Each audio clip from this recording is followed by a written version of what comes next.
में भट्टी चल रही, विशेषता संपन्न भट्टी। तो वास्तव में मैसूर में कई बार जाना हुआ।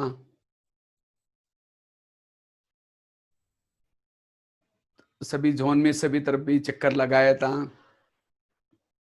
और मैसूर की तो भट्टी तो बहुत सभी तरफ फेमस है। फरिश्ता योगा हमने तो वहां सीख करके कई जगह पर कराया था।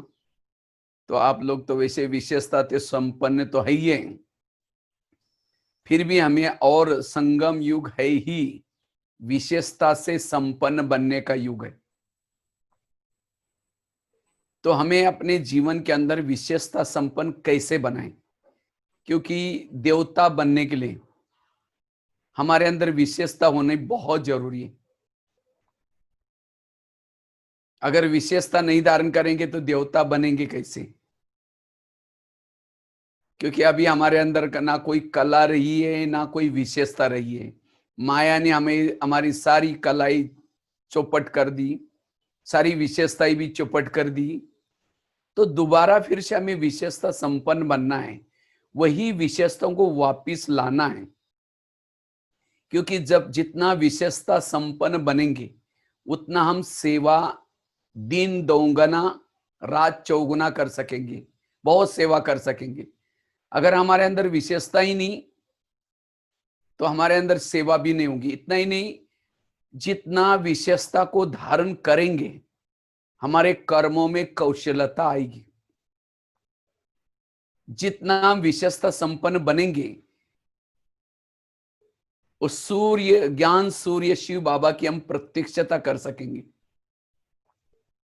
हम अपनी विशेषता के द्वारा ही बाबा को भी प्रत्यक्ष कर सकेंगे।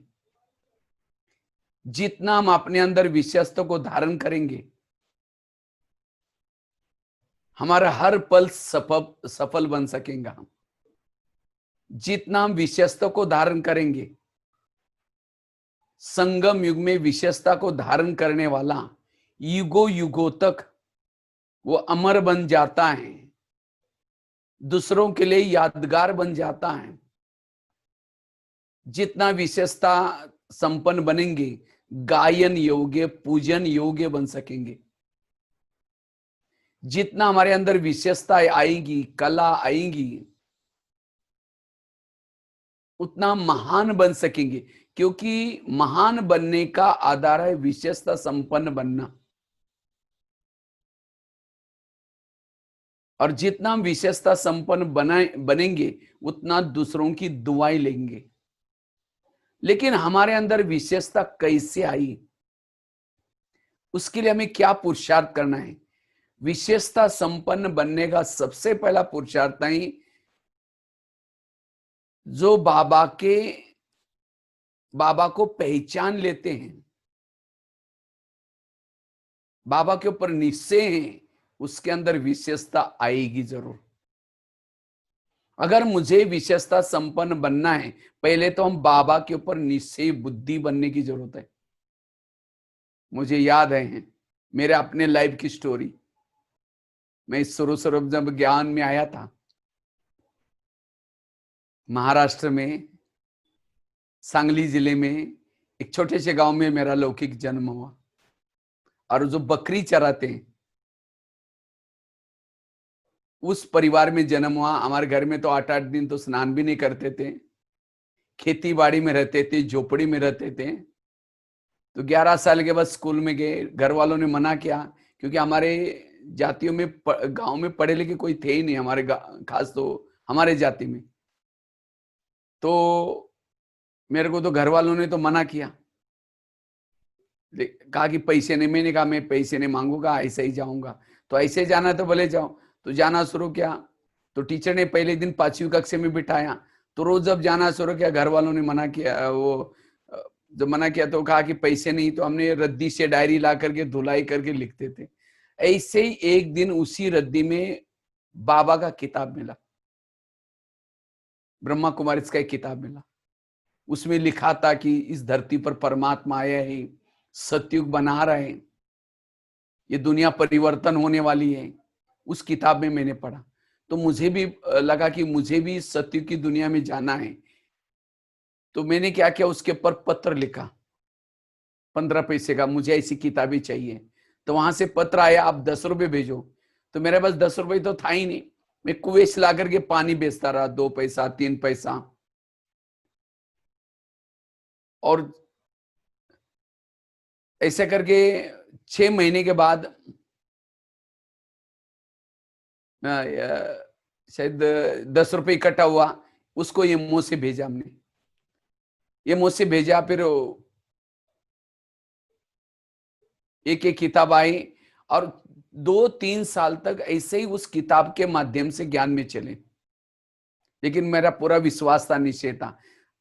2-3 साल के बाद बड़े शहर में गए थे पढ़ने के लिए, तो वहां एक ब्रह्मा कुमारी की गीता पाठशाला मिली। तो वहां मैंने जाना शुरू किया सेंटर पर।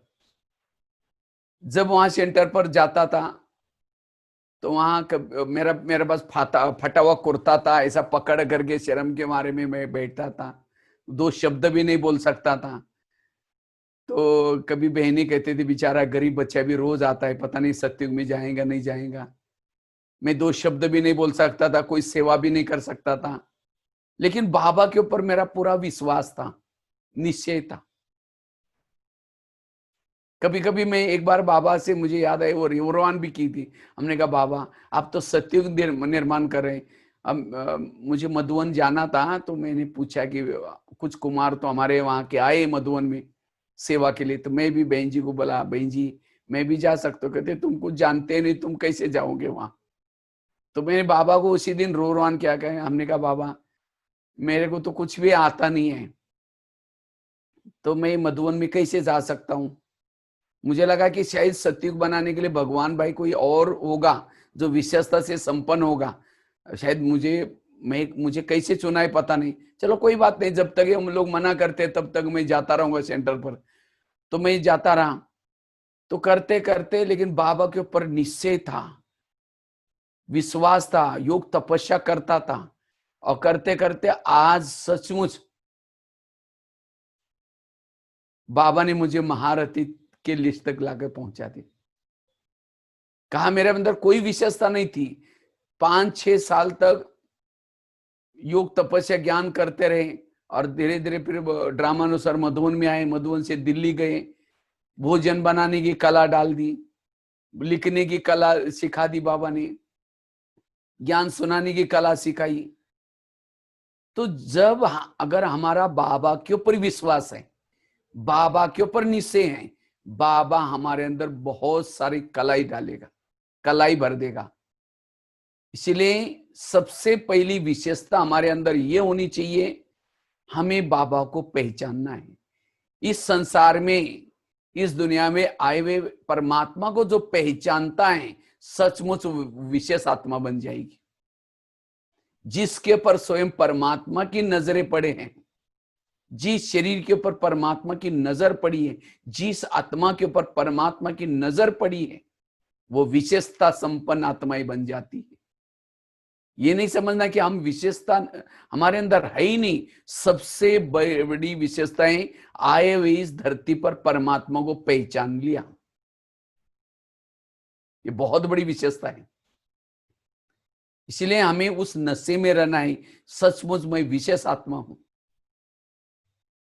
क्योंकि इस ज्ञान मार्ग में, इस विद्यालय में वही आ सकता है जिसकी जन्म जन्मांतर की भक्ति की है, भक्ति पूरी है।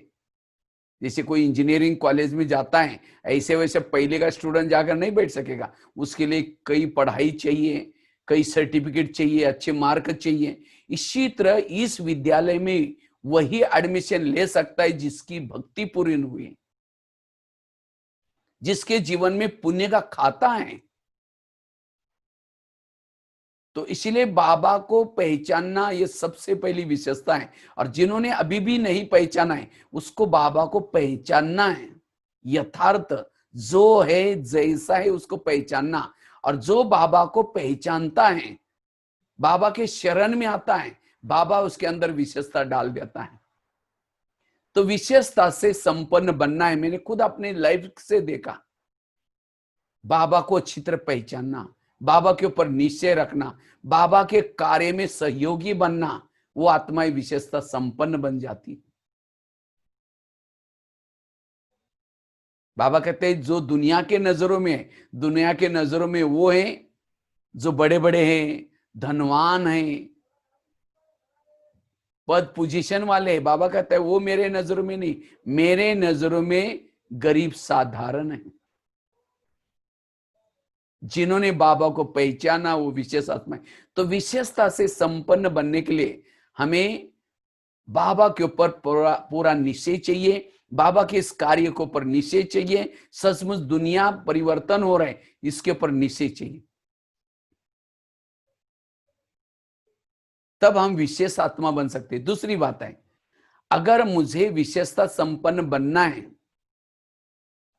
उसीलिए आत्माभिमानी स्थिति का अभ्यास, जितना हम अशरीरी, विधेयी, निराकारी स्वरूप में टिके रहते हैं, उतना हम विशेष आत्मा बन सकते हैं। भले स्थूल में मेरे अंदर कितनी भी लौकिकता में विशेषताएं, लेकिन देह भावनाएं वो विशेषता कोई काम के नहीं। इसीलिए मुझे विशेषता संपन्न बनना है, इसीलिए आत्माभिमानी स्थिति का अभ्यास करना है। आत्माभिमानी स्थिति के अभ्यास से ही हम विशेष आत्मा, संपन्न आत्मा बन सकते हैं।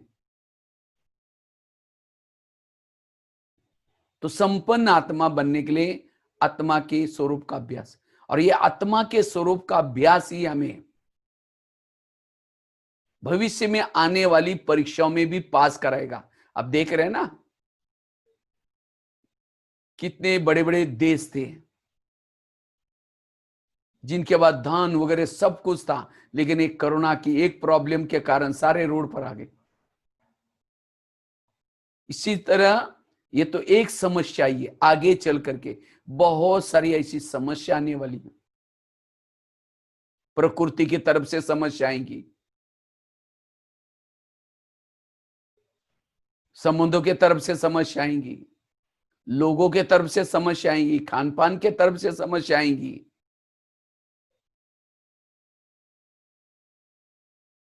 इसलिए उन समस्याओं में पास होने के लिए हमें ये अशरीरी का अभ्यास, विधेयी स्थिति का अभ्यास बहुत जरूरी है। और जो ये अभ्यास, वो विशेष संपन्न आत्मा बनते हैं, विशेषता संपन्न आत्माएं बनते हैं। आत्म अभिमानी स्थिति से ही हमारे अंदर काफी सारी विशेषताएं, गुण, कलाएं आती, क्योंकि आत्म अभिमानी स्थिति में रहने से हमारे अंदर एकाग्रता आती है, धैर्यता आती है, शांति आती है। और जिसके जीवन में एकाग्रता है, धैर्यता है, शांति है, वो ऑटोमेटिकली विशेष आत्मा बनती है, विशेषता से संपन्न आत्मा बनती है। इसी तरह अगर मुझे विशेषता से संपन्न बनना है, अशरीरी स्थिति का, विधेयी स्थिति का अभ्यास करना है, अनुभव करना है।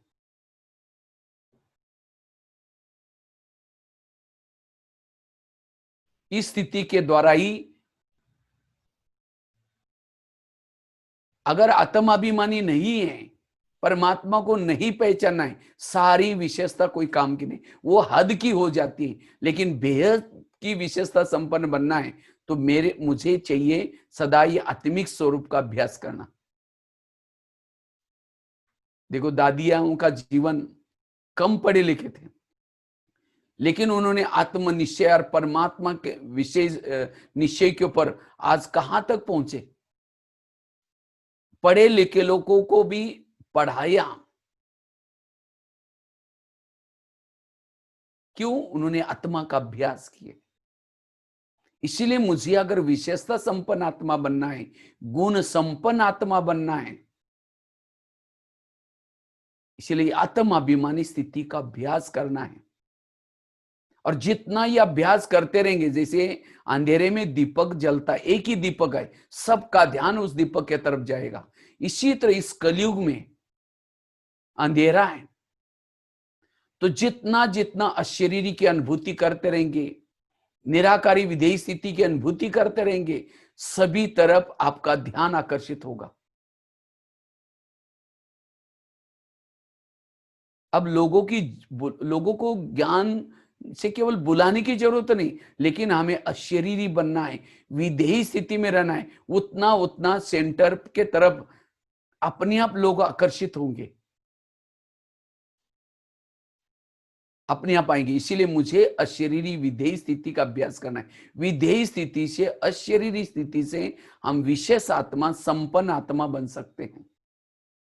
चाहे गुणों से संपन्न बन सकते हैं, चाहे विशेषता से संपन्न बन सकते हैं, क्योंकि इस स्वरूप में टिकने से हमारा हर कार्य विशेषता संपन्न, चलना भी विशेषता स्वरूप बन जाएगा, बोलना भी विशेषता स्वरूप बन जाएगा, अलौकिक दिखाई पड़ेगा, उसमें लौकिकता दिखाई नहीं पड़ेगी, क्योंकि इस स्वरूप में टिकने से हम निरंतर प्रभु के साथ कनेक्ट रहते हैं। इस स्वरूप में टिकने से रात को सोए योग लगा रहेगा, रास्ते में चल रहे योग लगा रहेगा। इस स्वरूप में टिकने वालों के वाणी में बल आता है, दृष्टि में बल आता है। इतना ही नहीं, उसके इर्द गिर्द में गुण और शक्तियां होती है।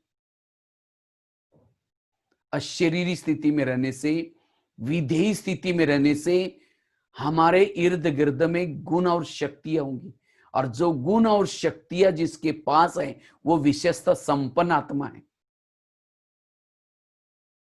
आज कई भाई बहने कहते हैं, पता नहीं मुझे सहन ही नहीं होता, मुझे तुरंत गुस्सा आता है। सहन करने का पुरुषार्थ नहीं करना है। जैसे बीज बोते हैं, बीज बोएंगे उसको वृक्ष आएगा, वृक्ष को फल लगते हैं।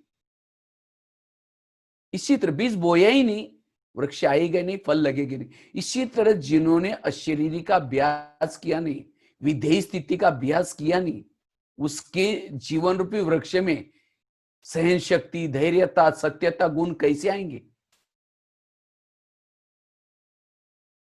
इसलिए अगर मुझे विशेषता संपन्न बनना है, मुझे अशरीरी का अभ्यास करना है, विधेयी स्थिति का अभ्यास करना है, इससे मेरे जीवन में गुण और शक्ति आएंगी। और जिसके जीवन में गुण और शक्ति है, और सबसे बड़ी शक्ति है सहन शक्ति।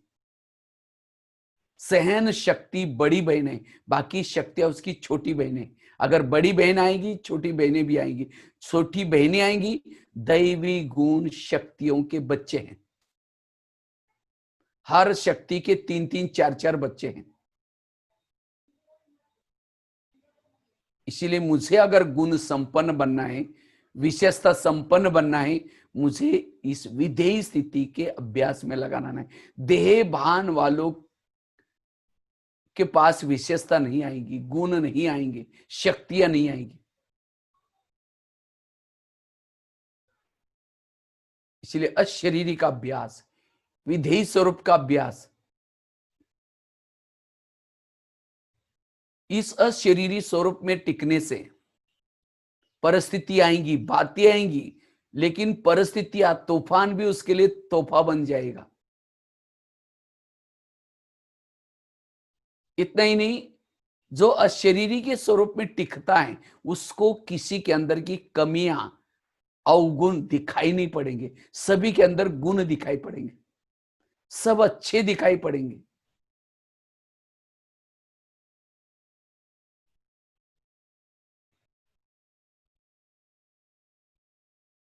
इसलिए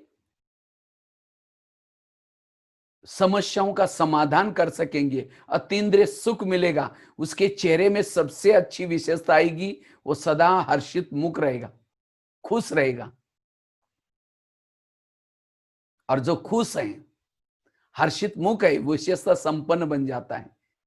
तो मुझे विशेषता संपन्न बनना है गुप्त रीति से। मैं आत्मा हूं, मैं अशरीरी हूं, इस स्थिति का अभ्यास करना है।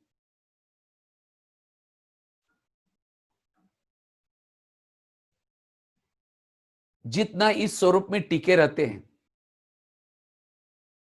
कहीं भी हमारी संसार में आंख डूबेगी नहीं।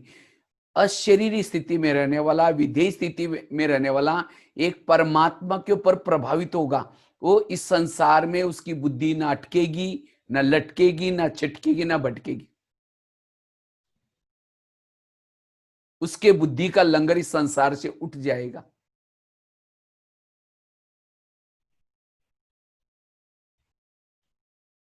वो एवर रेडी बनेगा। वो कभी नहीं कहेगा मुझे टाइम नहीं मिल रहा है। वो निरंतर रात को सोया है, रास्ते में चल रहा है, निरंतर योग युक्त रहेगा, विशेषता संपन्न बन सकता है। इसीलिए मुझे अगर विशेषता संपन्न बनना है, पहली बात बताई, मुझे बाबा के ऊपर निश्चय चाहिए। और जिसका बाबा के ऊपर निश्चय है, निश्चय नहीं है उसकी, वो बाबा के कहने को अपने जीवन में लाएगा। वो कभी क्वेश्चन नहीं करेगा।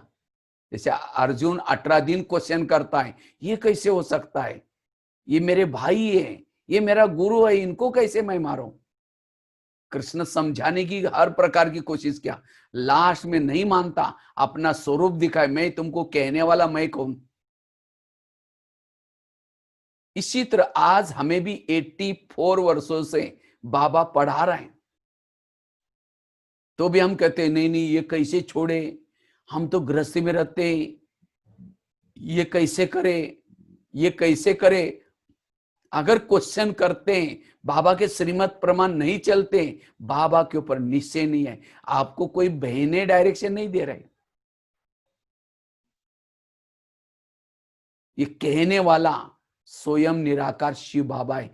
तो जो हर बात को हाँ जी करके पक्का करता है, बाबा के श्रीमत प्रमाण चलता है, उसका बाबा के ऊपर उसका विश्वास है, निश्चय है। और वो जो श्रीमत प्रमाण चलता है, निश्चय बाबा के ऊपर है, वो विशेषता संपन्न बनते हैं। इसलिए कहते हैं निश्चय बुद्धि विजयंती, संशय बुद्धि विनशंती। इसलिए अभी भी बाबा के इस कार्य पर समय पर हमारा पूरा विश्वास चाहिए। और जो विश्वास है वो समर्पण बुद्धि, जब अर्जुन को जब कृष्ण अपना रूप दिखाता है, तब जाकर के विश्वास होता है। फिर हाथ नीचे चरणों में करता है, समर्पित होकर के कहता है प्रभु प्रभु प्रभु, फिर अपना गांडी उठाता है। इसी तरह हमें भी अब कोई भी प्रकार के संशय नहीं लेने हैं, निश्चय बुद्धि बन करके बाबा जो कहता है उस प्रमाण करना है। मेरा सब कुछ बाबा का, तब बाबा का सब कुछ मेरा हो जाएगा। समर्पण भाव चाहिए। समर्पण भाव वालों के पास ही बाबा सभी विशेषता, उसके पास जो खजाना है, बाबा के पास संगम का खजाना क्या है? गुण और शक्तियां। प्रभु हमें अपने अंदर की विशेषता, गुण, कला, जो भी कुछ खजाना है प्रभु का, वो तब देगा जब हम समर्पण भाव बनेंगे। और समर्पण भाव वालों का क्यों बाबा के ऊपर निश्चय चाहिए, मेरा सब कुछ बाबा आपका। और बाबा कहेगा बच्चे मेरे पास जो है मेरा सब तुम्हारा। संगम युग के सारे खजाने अगर प्रभु हमको देता है, शक्तियों के, गुणों के खजाने, हम विशेषता संपन्न बन सकते हैं। अब खजाना सपूत वालों को ही खजाना मिलते हैं। सपूत अर्थात जो उसके श्रीमत प्रमाण चलता है, बाबा के ऊपर विश्वास है, उसको ही वो खजाने मिलेंगे। और उतना वो आत्मा विशेषता संपन्न बनती है। भले गृहस्थ में रहते हैं, भले समर्पित है, कैसे भी हैं, लेकिन बाबा के ऊपर पूरा पूरा विश्वास। इसीलिए बाबा कहते हैं मुझे पहचानने वाले कोटों में कोई। अभी भी बाबा के ज्ञान में चलने वालों ने भी बाबा को अच्छी तरह नहीं पहचाना है। अगर बाबा को पहचान लिया, उसके श्रीमत प्रमाण चलेंगे। तो विशेषता संपन्न बनने के लिए पहली बात बताई, बाबा के ऊपर विषय समर्पण भाव, बाबा के ऊपर निश्चय समर्पण भाव, उसके श्रीमत प्रमाण चलना। दूसरी बात बताई, जो आत्म अभिमानी स्थिति का अभ्यास करते, अशरीरी स्थिति में रहते, वो विशेषता संपन्न बन सकेंगे और आने वाली भविष्य की परीक्षा में भी पास हो सकेंगे। तीसरी बात है, अगर मुझे विशेषता संपन्न बनना है, संकल्प शक्ति को बचाना है। जितना संकल्प शक्ति को बचाएंगे उतना विशेषता संपन्न बन सकेंगे। अगर अभी भी मुझे डर है, चिंता है, मेरा क्या होगा, मेरा कैसा होगा, वो विशेषता संपन्न नहीं बन सकते। इसीलिए अगर मुझे विशेषता संपन्न बनना है, ऐसी आत्मा बनना है, उसके लिए मुझे अपने संकल्प शक्ति को बचाना है। चलो 5:30 का ट्रैफिक कंट्रोल करेंगे, उसके बाद फिर आगे सुनेंगे, बाबा को याद करेंगे।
तो बात चल रही थी,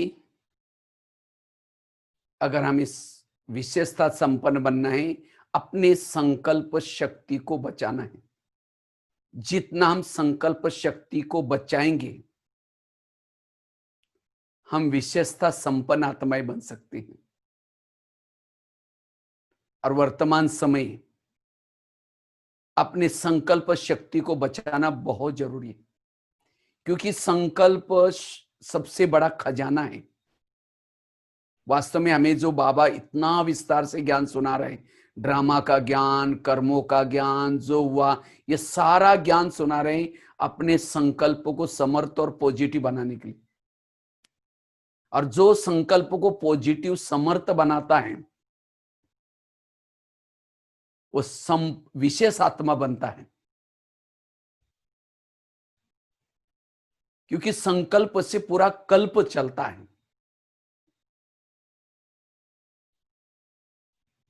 अगर अभी भी मेरे क्वेश्चन चलते ही, ये मेरे साथ ऐसा क्यों करा, इसने मेरे साथ ऐसा क्यों किया, no question no correction, no quotation, no opposition, मन चुप। और जिनका मन चुप रहता है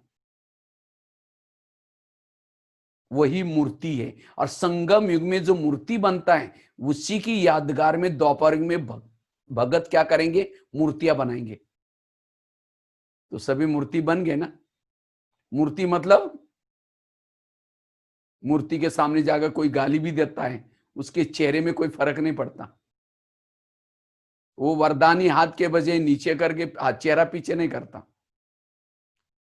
उसको कोई गाली, इसको कहेंगे मूर्ति। इसी तरह जो मान अपमान निंदा स्तुति में भी समान रहता है, उसके संकल्प में कोई फर्क नहीं है। बाबा ने सारा ज्ञान बताया, इसीलिए 5-6 साल से बाबा अव्यक्त वाणियों के माध्यम से बच्चे समस्याओं का समाधान करो, कारणों का निवारण करो। ये क्यों शिक्षा दे रहे? क्योंकि इससे हमारा मन चुप रहेगा। और जिनका मन चुप रहता है, जैसे आकाश के चंद्रमा को पानी में देखना है, पानी स्थिर चाहिए। परम धाम के परमात्मा को मन में देखना है, मन हमारा स्थिर चाहिए। और जिनका मन स्थिर रहता है वही विशेष आत्मा, संपन्न आत्मा बन सकती है, शक्तिशाली बन सकती है। और वैसे आजकल कोरोना का जो प्रकोप चल रहा है, बीमारियां चल रही हैं, इससे बचने के लिए भी ह्यूमैनिटी पावर हमारी अच्छी चाहिए। लेकिन जो डरता है, घबराता है, चिंता करता है, भय करता है, उसकी ह्यूमैनिटी पावर कम हो जाती है, वो बीमारियों के वश हो जाता है। इसीलिए मुझे ह्यूमैनिटी पावर बढ़ाने के लिए भी चिंता से मुक्त, भय से मुक्त, उतना रोग से मुक्त बन जाएंगे। इसलिए कहते भी है जिसका पांव गरम, पेट नरम, दिमाग ठंडा, वहां डॉक्टर आने की जरूरत नहीं है, वो हेल्दी वेल्दी और हैप्पी है। लेकिन कभी कभी आजकल हमारा उल्टा हो जाता है, पांव रहता है ठंडे और दिमाग रहता है गरम। कभी कभी निगेटिव सोचना शुरू करते, वेरा सोचना शुरू करते, मेरा क्या होगा, मेरे बच्चों का क्या होगा, मेरे खेती का क्या होगा, दुकान का क्या होगा। आजकल है ये कोरोना के कारण कई के जीवन में समस्या आई, लेकिन हमारा ड्रामा के ऊपर विश्वास चाहिए। संसार कल्याणकारी है, संसार के घटना कल्याणकारी है। मेरा काम है प्रभु का चिंतन करना। ये मेरा काम चिंता करने का, भय में आने का, ये मेरा काम नहीं है। मुझे प्रभु ने काम दिया है कि प्रभु चिंतन करो। अगर चिंता करते इसका मतलब प्रभु के ऊपर विश्वास नहीं कि मेरी ये नैया पार करा देगा, विश्वास नहीं है। इसीलिए अपने मन को चुप रखना। ये समस्या ही आई है, चली भी जाएगी। जैसे यात्रा करते, यात्रा में साइड सीन्स आते भी चले भी जाते, इसी तरह कोरोना की समस्या आई है, चली भी जाएगी। चिंता करेंगे, भय करेंगे, भय में रहेंगे, वो बीमारी का असर पड़ जाएगा। इसलिए हमारे प्रधानमंत्री जी ने भी सबके लिए मंत्र पक्का कराया, हमारे लिए जान अच्छी है तो हमारे लिए जहान है। बच्चे ने ग्लास गिराया, इतना गुस्सा करेंगे, तेरे को अक्ल नहीं, तुम कमा के लाओ तो पता चलेगा। ग्लास था 10 रुपए का, गुस्सा करेंगे, हार्ट में प्रॉब्लम आएगा, 10 लाख रुपए का ऑपरेशन करना पड़ेगा। ग्लास भी गिरा, कोई बात नहीं बेटा, दूसरा ले लेंगे, कोई बात नहीं। ग्लास से भी महत्व के मेरे संकल्प। इसीलिए जो इस ज्ञान के आधार से संकल्प को समर्थ रखता है, पॉजिटिव रखता है, वो विशेषता संपन्न आत्मा बनती है, गुणों से संपन्न आत्मा बनती है। थोड़ा निगेटिव सोचा, सहन शक्ति भाग गई, सहन शक्ति भाग गई, बाकी शक्ति भी भाग गई। इसीलिए मुझे विशेषता संपन्न, गुण संपन्न बनना है। तो इसलिए व्यर्थों से मुक्त बनना, सदा समर्थ रहना, पॉजिटिव रहना। और जो पॉजिटिव रहता है, व्यर्थों से मुक्त है, विशेषता संपन्न बनता है। और मेरे संकल्प ना चले, इसीलिए कर्म गति को याद रखना। हमारे आसपास के जितने लोग हैं, कोई मुझे देने के लिए, कोई मेरे से लेने के लिए। रिटर्न जर्नी है, सबको वापिस जाना है। हमने जो द्वापर से लेकर के एक दूसरे के साथ हिसाब किताब बनाए हैं, प्रकृति के साथ हिसाब किताब बनाए, जाने अनजाने या देहभान होकर के, उन हिसाब किताब को चुक्त करना है। तो ऐसी अगर बातें आती भी हैं तो टेंशन में नहीं आना है, निगेटिव नहीं सोचना है, पॉजिटिव रहो। जो समस्या के समय पॉजिटिव रहता है, प्रभु के ऊपर विश्वास रखता है, निगेटिव नहीं सोचता, समर्थ रहता है, वही समस्या, वही परिस्थिति है, उसके लिए तूफान भी तोहफा बन जाएगा। और जो निगेटिव सोचता है, विरह सोचता है, वो परिस्थितियां विघन उसके जीवन में श्राप बन सकती है, डुबा सकती है। इसलिए वर्तमान समय अगर मुझे विशेषता संपन्न बनना है, गुण संपन्न बनना है, अपने संकल्प शक्ति को बचाना है। कुछ भी नहीं सोचना, असोच बनो। No question, no correction, no quotation, no opposition, मन चुप।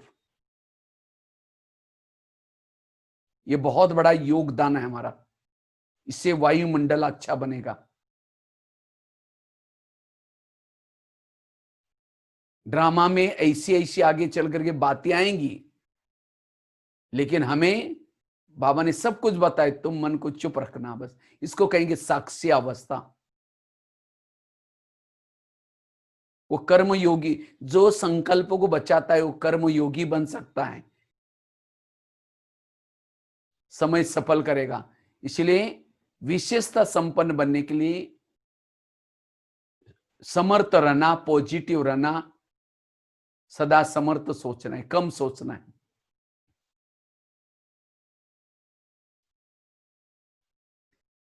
चौथी बात है, अगर मुझे विशेषता संपन्न बनना है, निरहंकारी बनना है, जितना निरहंकारी उतना विशेषता से संपन्न बनेंगे। क्योंकि बाबा इस धरती पर आकर के सत्य की दुनिया बना रहे हैं। वो अकेला तो नहीं बनाएगा, कई कई आत्माओं को निमित्त बनाता है, और निमित्त बना करके उस आत्मा का भाग्य बनाने के लिए कुछ ना कुछ कलाई देता है, विशेषता देता है। लेकिन कभी कभी उस विशेषता के द्वारा, कलाओं के द्वारा हमारा जब वाहवाह होती है, लोग हमें वाहवाह करते हैं, नामशान होता है, तब जाकर के हमें अभिमान आता है, मैं बहुत अच्छा कर रहा हूं, मैं बहुत अच्छा करता हूं। जब मैंपन आएगा, वो विशेषता, गुण, कला सब समाप्त हो जाएगी। इसलिए जितना निरहंकारी बनते रहेंगे, उतना बाबा हमारे अंदर और विशेषता बढ़ता रहेगा, और कला बढ़ता रहेगा। जैसे राजस्थान में एक कठपुतली का डांस दिखाते, कठपुतलियां, पॉपेट शो बोलते हैं उसको। वो पर्दे के पीछे कोई व्यक्ति बैठता है, और वो क्या करता है, पर्दे के पीछे बैठ करके महीन धागे बनाते हैं, धागे लगाते हैं, और वो कठपुतली को पीछे से क्या करते हैं, उंगलियों को ये करके नचाते हैं। जब उंगली वो कठपुतली का डांस देख करके कोई ताली बजे, वाह कितनी अच्छी बजा, डांस कर रहे। कठपुतली डांस नहीं कर रहे, पर्दे के पीछे कोई बैठा है, वो उंगलियां चला रहे हैं, इससे वो नाच रहे। इसी तरह अगर वो खींचना ही बंद करेगा, वही लटक जाएगी। इसी तरह हम सभी भी कठपुतली हैं। पर्दे के पीछे चांद सूरज तारांगन से भी पार परम धाम में शिव बाबा बैठा है, डायरेक्टर है, उसके हाथ में हमारे धागे हैं, और वहां से हमारे से सेवा कराता है, कार्य कराता है, व्यवहार कराता है। लेकिन जब उस कार्य की महिमा होती है, लोग वाह वाह करते हैं, तालियां बजाते हैं, वो बहुत अच्छा किया, बहुत अच्छा ज्ञान सुनाया, बहुत अच्छा भाषण किया, बहुत, तब हमें अभिमान आता है, मैं बहुत अच्छा किया ना, मैं बहुत अच्छा करता हूं ना। अगर अभिमान आया, वो खींचना बंद कर देगा। अगर प्रभु खींचेगा नहीं तो हम वही लटक जाएंगे, हमारी उन्नति रुक जाएगी। इसीलिए कोई भी कार्य कराया बाबा ने कराया, बाबा कौन कराता है। इसीलिए दादी हमेशा, जानकी दादी दो शब्द बोलती थी, मैं कौन और मेरा कौन। मैं आत्मा और मेरा जीव बाबा। मम्मा हमेशा कहती थी, करण कारावन हार करा रहे, हुक्मी हुक्म चला रहे। दादी, बड़ी दादी, दादी प्रकाश मणि भी, दादी कभी नहीं कहती थी कि दादी कह रहे हैं, मैं कह रही हूं, नहीं कहती थी। दादी का ये विचार है, दादी की राय है, मैं शब्द कभी यूज नहीं किया। दादी ने भी 3 शब्द, निर्माण, निर्मल वाणी, निर्माण था। दीदी भी हमेशा कहती थी, मर मर मर, झुक झुक झुक, सीख सीख सीख। जीवन में मरना सीखो, झुकना सीखो, सीखना सीखो। ब्रह्मा बाबा ने भी अंतिम समय 3 शब्द बोल के गए, बच्चे निराकारी बनो, निर्विकारी बनो, निरहंकारी बनो। और जितना निरहंकारी बनेंगे उतना हम विशेषता संपन्न, प्रभु हमें यूज करेगा। क्योंकि अभिमान आने से गुण और कला विशेषताएं सब मुरझा जाती है। अभिमान आया, गुणों का गुलदस्ता मुरझा जाता है। रावण के पास सब कुछ था, सोने की लंका थी, ज्ञानी था, लेकिन एक अभिमान आने के कारण उसका क्या हो गया, पूरा परिवार को लेके खत्म हो गया।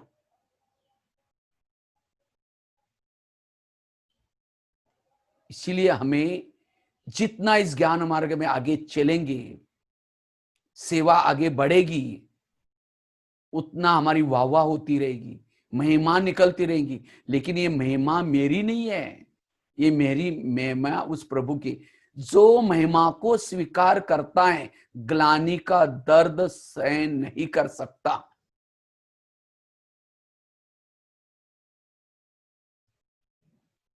इसीलिए मुझे विशेषता संपन्न बनना है, निरहंकारी बनना है। मैंने खुद अपने जीवन की कहानी आपको बताई, क्या थे, लेकिन आज कहां पहुंचे, ये कोई मेरा पुरुषार्थ नहीं है।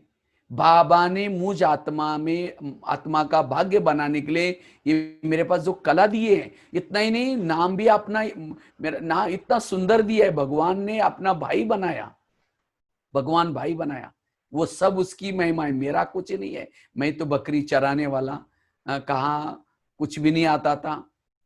लेकिन मैंने अपने जीवन के लिए बहुत सुंदर एक स्टोरी याद रखी। एक व्यक्ति ने एक गधा पाला था और उस समय उन्होंने एक नया मकान भी बनाया था। जब नया मकान बन गया तो लगता है सारा सामान अभी शिफ्ट करना है, कैसे लेके जाए। सोचता है चलो मेरे पास गधा है, उसके पर ही लेके जाते हैं। सारा सामान शिफ्ट किया, लेकिन एक मूर्ति बची थी। लगता है कि मूर्ति कैसे लेके जाओ।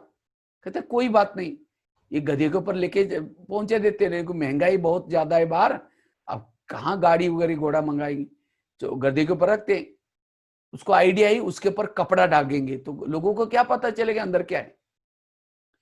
तो गधे के ऊपर मूर्ति को रख दिया, उसके ऊपर कपड़ा ढाका, लेके जाने लगा नए मकान में शिफ्ट करने के लिए।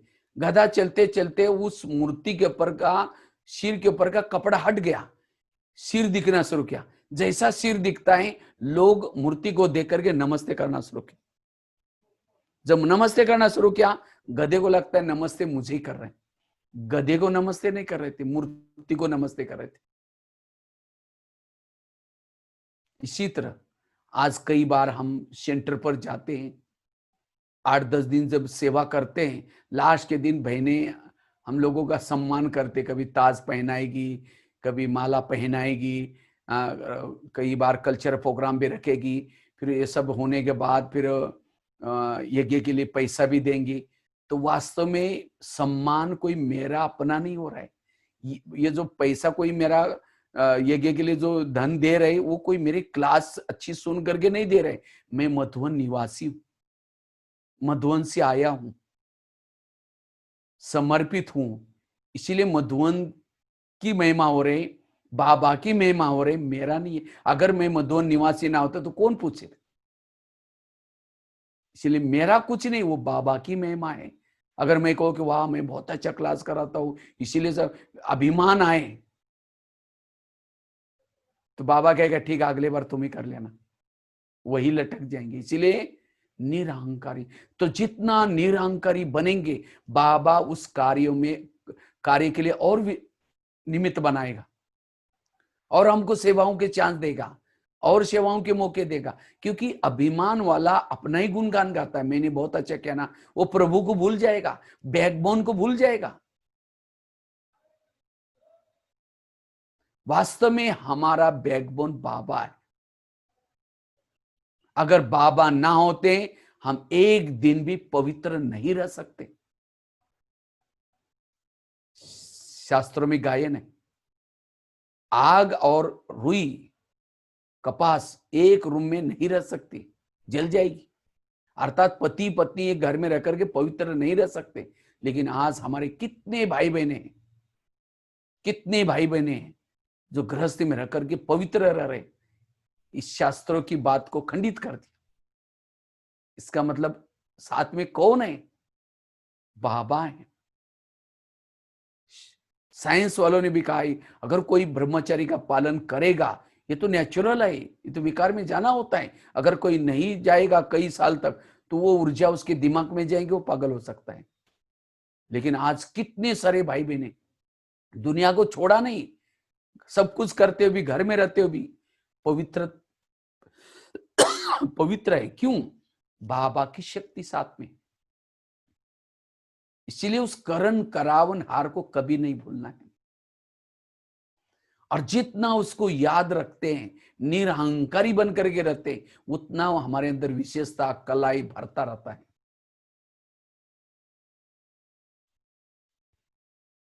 आजकल कभी कभी हम आपस में भी खिटपिट होती रहती है। क्यों होती है? अभिमान के कारण। क्योंकि दो प्रकार के मैं हैं, एक होता असली मैं, दूसरे होते नकली मैं। मैं इंजीनियर हूं, मैं डॉक्टर हूं, मैं ये हूं, मैं ये हूं, ये सब नकली मैं है। जो नकली मई के स्वरूप में चलता है और उस अनुसार किसी ने उसको पूछा नहीं, सम्मान नहीं दिया, उसको फीलिंग आती है मुझे पूछा ही नहीं, मैं इतना ये हूं, सारी उसकी विशेषता खत्म, जीरो हो गई।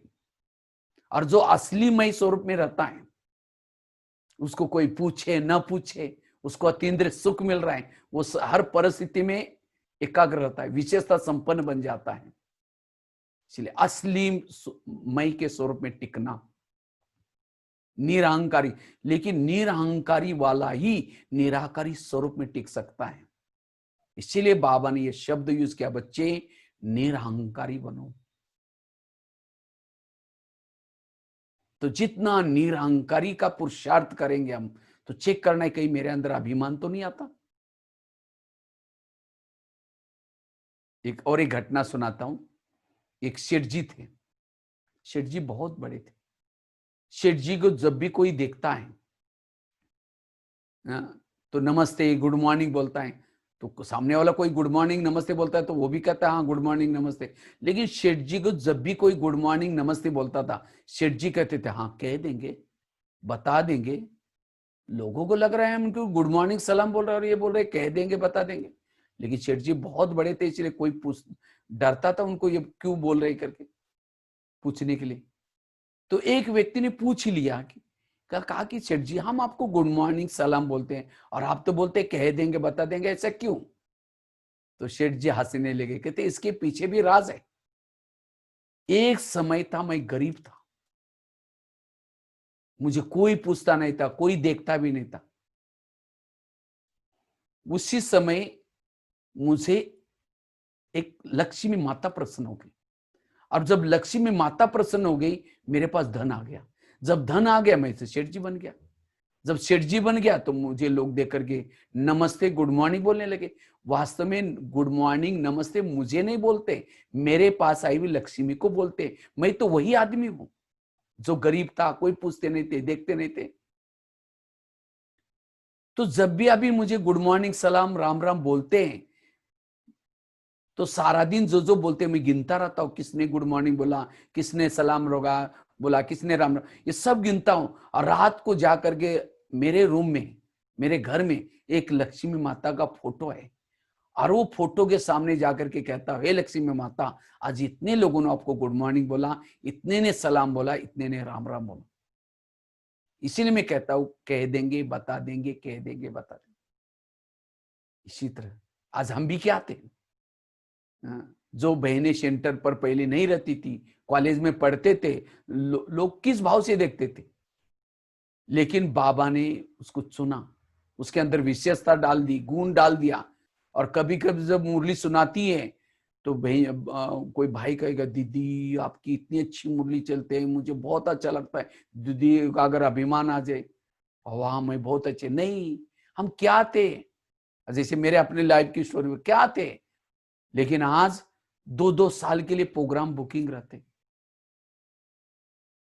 तो इसीलिए उस बाबा की कितनी शुक्रिया। मेरा एक लेख छपा था, धूल में छिपा हुआ हीरा, कहा धूल में थे, उस शिल्पकार ने वहां से उठाया, धूल हटा दिया 7 दिन तक कोर्स करा करके, और रोज तरस रहा है ज्ञान आरोग्य की छने रतोड़ी से, आज मधुवन की शोकेस में रख दिया। वो कितना उस बाबा का धन्यवाद। करण करावनहार बाबा को कभी ना भूलना। तो जितना उसको उसकी महिमा करते रहेंगे, बाबा अपने कराया, बाबा बाबा, उतना हमारे अंदर वो विशेषता डालेगा, गुण डालेगा और संपन्न बनाएगा। अगर थोड़ा भी उसका मैंपन आया, फिर विशेषता संपन्न नहीं बन सकते। अभी भी हम भारत में कोने कोने में जाता हूं,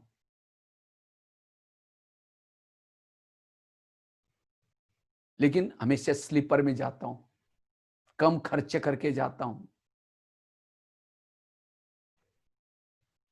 क्योंकि मैं अपने आप को कहता हूं कि भगवान भाई तुम क्या थे, ये तो यज्ञ का पैसा है, उसको वेस्ट नहीं करना है, बाबा की सेवा में लगाना है। अगर मुझे अभिमान होता भाई मैं तो इतना अच्छी क्लास कराने वाला हूं, मैं फ्लाइट में जाऊंगा, एसी में जाऊंगा, नहीं, ये तो बाबा ने। तो इसीलिए जितना हम निरंकारी रहेंगे, वो बाबा की याद में रहेंगे, उतना हमारे अंदर कला आएगी। पांडव अंतिम समय में फेल हो गए थे, क्यों?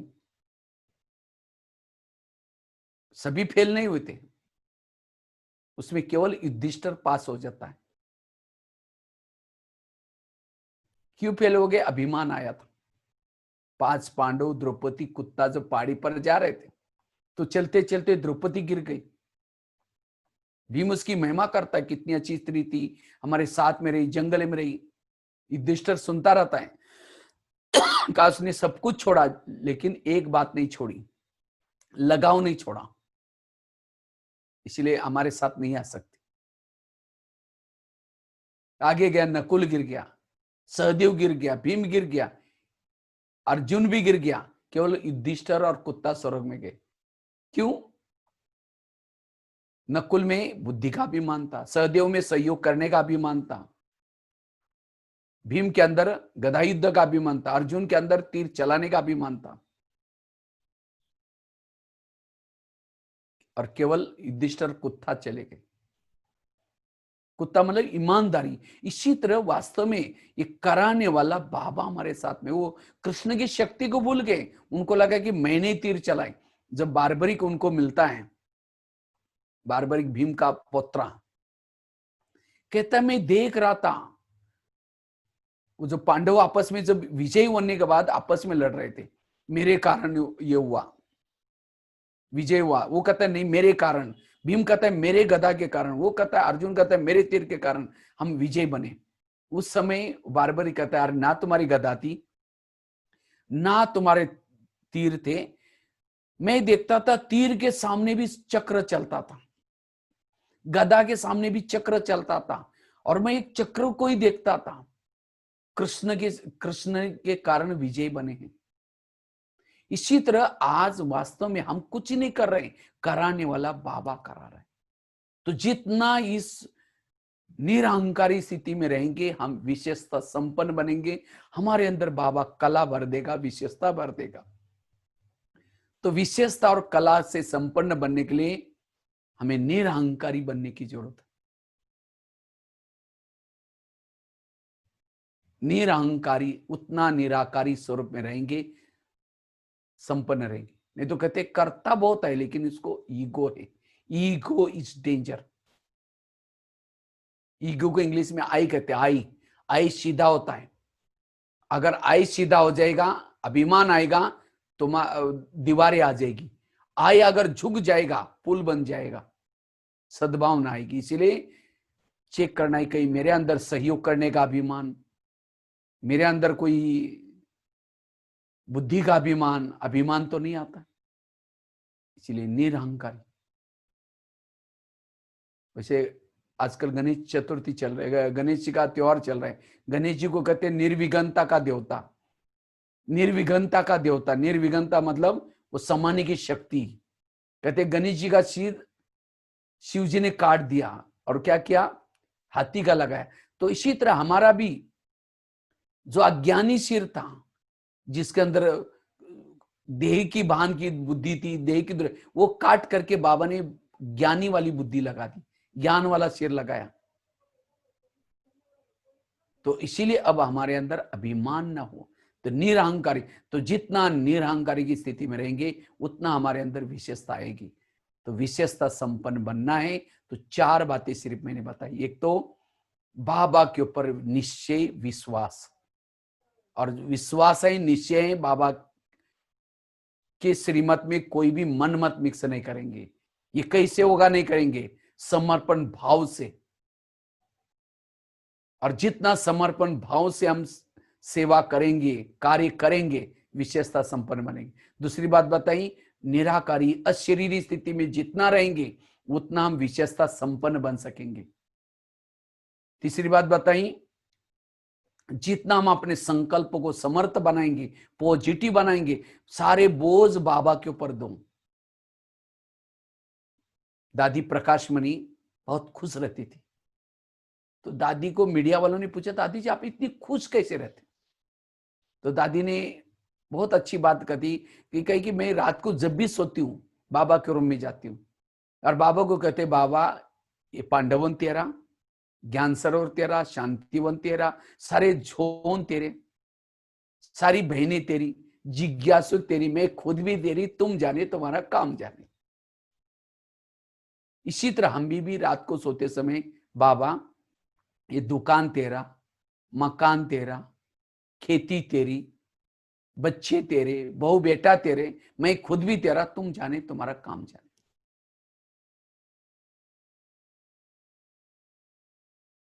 संकल्प नहीं चलाना, व्यर्थों से मुक्त, सारे बोझ बाबा को तो, तब जाकर के विशेषता संपन्न बन सकेंगे।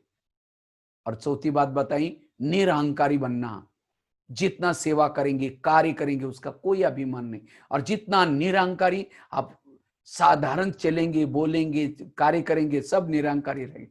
कई कई तो बहनें कहेंगे, माँ बहन जी, कई माताएं आती है सेंटर पर, कहते बहन जी, दीदी जी मुझे सेवा थोड़ा देख करके देखना, नहीं तो हमारे पड़ोसी देखेंगे ये माता इतनी बड़ी घर की है और ये आश्रम में जाकर के झाड़ू लगाते हैं, इसलिए बहन जी मेरा थोड़ा पोजीशन पद दे करके मुझे सेवा देना। ये भी अभिमान है। दादियों को बाबा ने क्या क्या शुरू में जब आए थे, किसी को चप्पल ठीक करने की सेवा दी, किसी को मोटर रिपेयरिंग करने की सेवा दी, किसी को सिक्योरिटी की सेवा दी। कितने बड़े बड़े घर के थे, ये अभिमान को खत्म करने के लिए। इसी तरह ये सेवा वास्तव में हमारा अभिमान खत्म कर दे। जितना पोछा लगाएंगे, जितना बड़ा साधारण काम करेंगे, उतना वो विशेषता संपन्न दिखाई पड़ेगा। इसलिए विशेषता से संपन्न बनने के लिए निरहंकारी बनना बहुत जरूरी है। तो ये चार बातें अगर आप करेंगे, विशेषता संपन्न आत्मा बन सकेंगे। और जो विशेषता संपन्न है, गुणों से संपन्न, शक्तियों से संपन्न, और जो संपन्न आत्मा है उसका कहीं भी बुद्धि जा नहीं सकती। तो ऐसे आप सब विशेषता संपन्न बनेंगे। इसी के साथ साथ बहुत बहुत धन्यवाद जो हमको सेवा का मौका दिया। ओम शांति।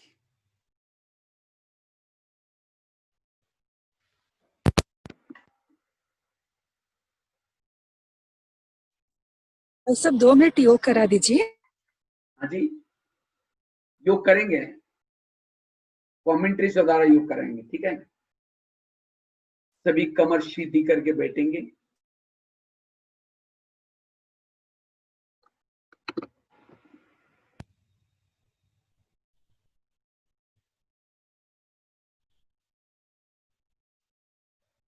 सभी अपने आप को भ्रुकुटी में आत्मा के स्वरूप में स्थित रखेंगे।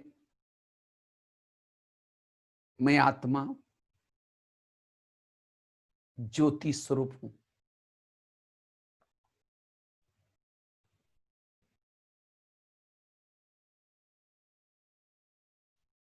ये शरीर मेरी एक डब्बी है।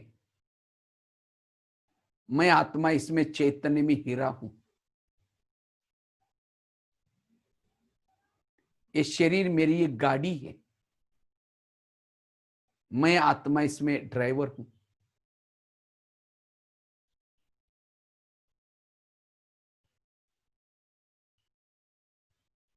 अब मेरी रिटर्न जर्नी है।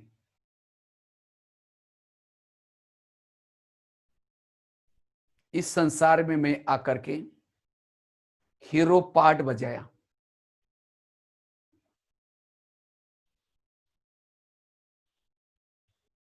अब मुझे वापिस जाना है।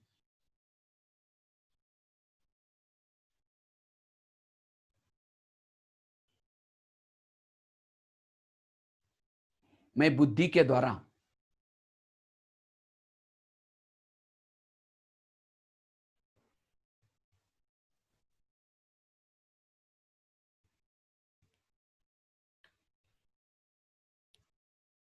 अव्यक्त वतन की तरफ जा रही हूं।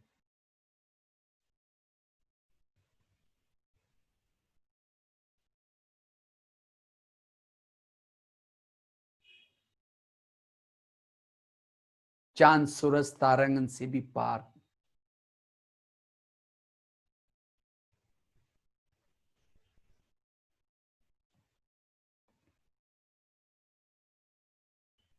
जहां फरिश्तों का राजा ब्रह्मा बाबा बैठा है।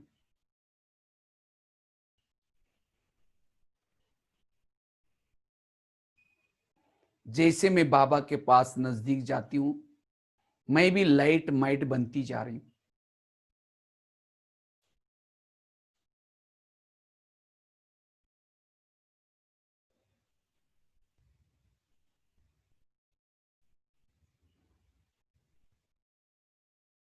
बाबा से शक्तियों को ग्रहण कर रही हूं।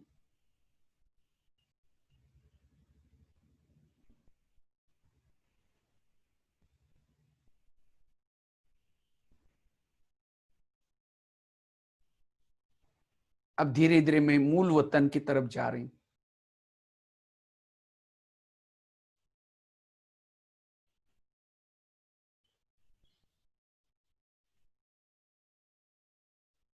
ज्ञान सूर्य की किरणों के नीचे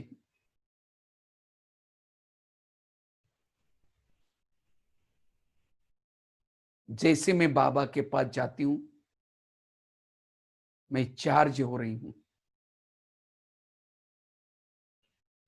जिस बाबा को देखने के लिए मेरी युगों से आंखें तरस रही थी, उस बाबा को मैं बुद्धि रूपी नेत्र से देख रही हूं। बाबा से शक्तियां ग्रहण कर रही हूं।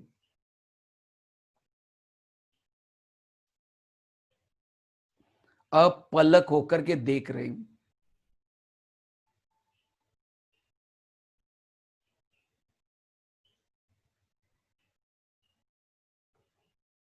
ये मैं प्रभु मिलन मना रही हूं।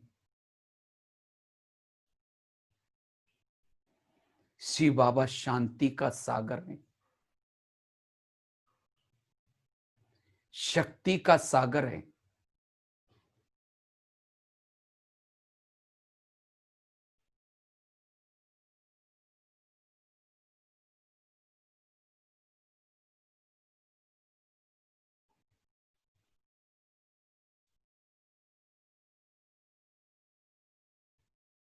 बाबा से शक्तियों को ग्रहण करके वापिस मैं धीरे धीरे फिर से अव्यक्त वतन में आती हूं,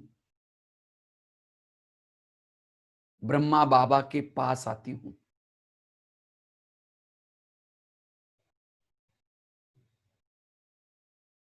मुझे देख करके बाबा कह रहे हैं, तुम भक्तों के इष्ट हो, पूर्वज हो। इन शक्तियों को संसार में सबको बांटो।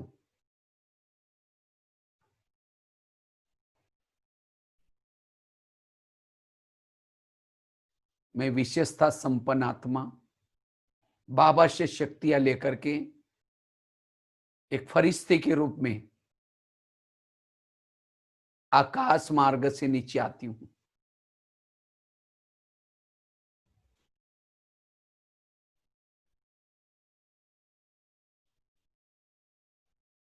एक एक मंदिर में जाती हूं। मंदिर के पीछे के दरवाजे से मूर्ति के पास खड़ी हूं।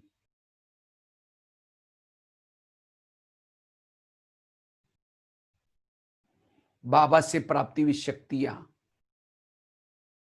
दृष्टि के द्वारा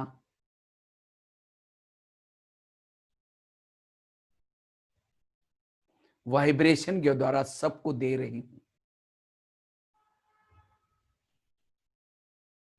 सबको संदेश दे रही हूं। हे भक्त लोग,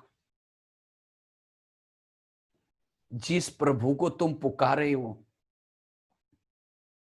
वो प्रभु इस धरती पर आ चुका है। अगर तुम्हें उसे पहचानना है, तुम ब्रह्मा कुमारी आश्रम में जाओ।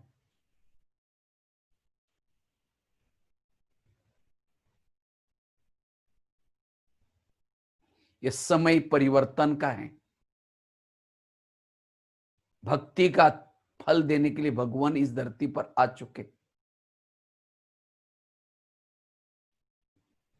अब सभी को वापिस जाना है। इस सोने का वक्त नहीं है।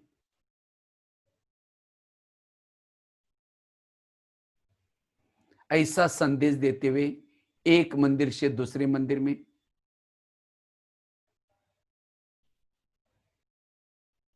आकाश में स्थित होकर के एक एक शहर के ऊपर, गांव के ऊपर, देश विदेश में जाकर के वाइब्रेशन फैला रही हूं, संदेश दे रही हूं।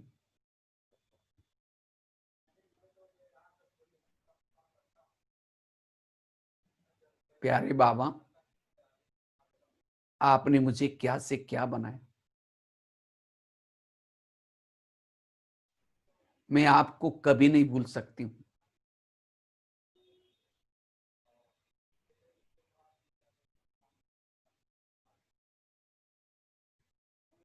मैं लाइट माइट फैला रही हूं, वाइब्रेशन फैला रही हूं।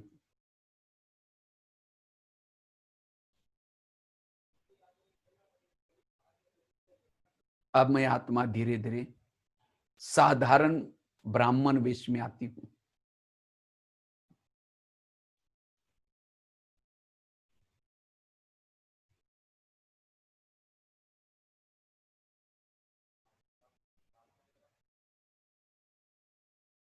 ओम शांति।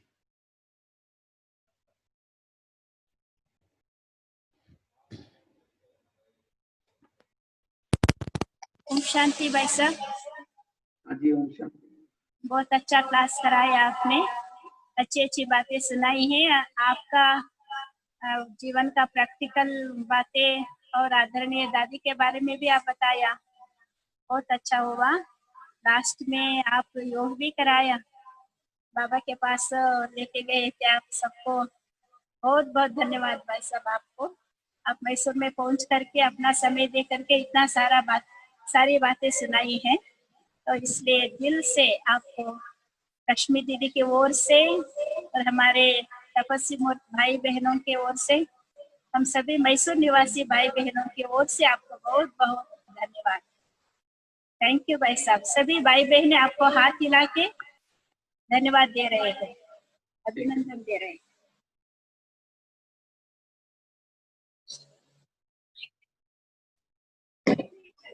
ओके,